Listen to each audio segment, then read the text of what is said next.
Hello everybody, welcome back. Today I'm having another look at Stepic because there's something else that I want to show you that Stepic is really good at. So as you can see, we're in the project from the last video and I just added one more track on which I inserted the serum. Did some sound designing here. We just have a very simple plug sound and I have set up all 4 of the macros to be targeting a different parameter. This is going to the mix of the chorus and the plug sounds like this.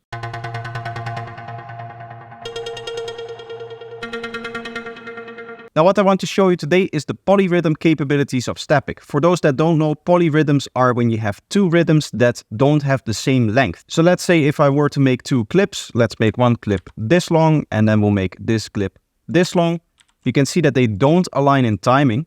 So if we take both of the clips and duplicate them, I've just given them alternating colors so that it's easier to see, but you can see that every time that this clip starts to play, it starts to play at a different part of this other clip. So it's going to misalign and therefore you're going to have this kind of more complex rhythm that is created out of the combination of these 2 rhythms together. So let's first do a little bit of setup. I'm going to open up Stepic and what I want to do is I want to assign those 4 macros that I talked about before to 4 automation lanes here. The easiest way to do that is to go map, click on the first.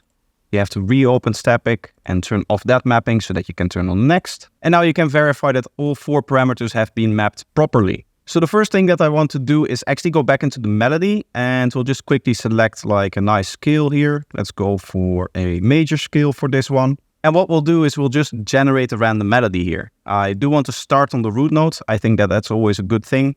And maybe we'll move this to like an F here so that it resolves nicely. And now we have a melody like this.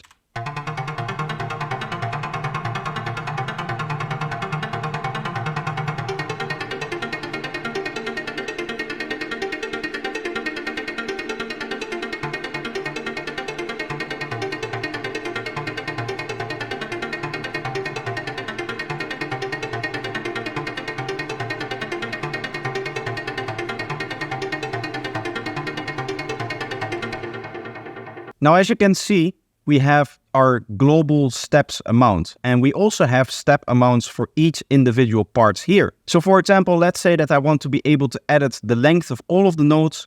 I can just move this to 1, and then I can edit the length right here and play with it and just check it out. But these length parameters can also be used for the automations here. Let's set random automations for all of them so that we get something nice.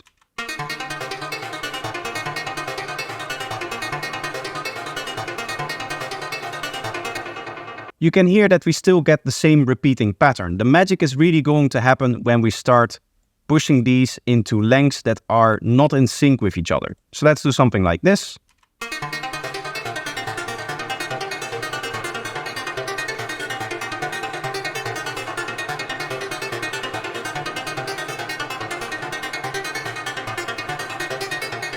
Now we did that little octave trick before. Maybe it's cool to also apply this right here. Let's set this to maybe, let's go with like 7.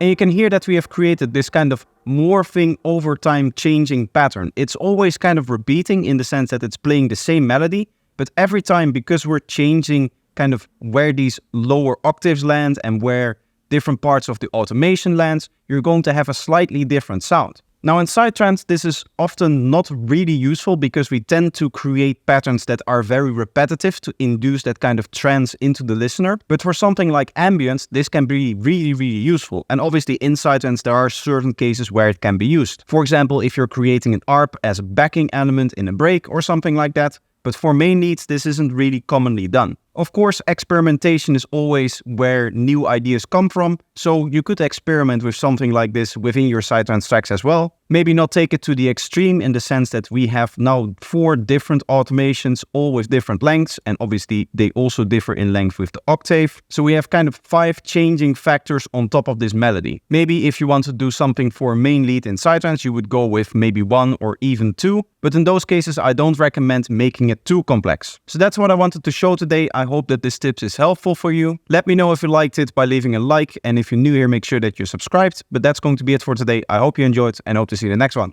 Bye bye.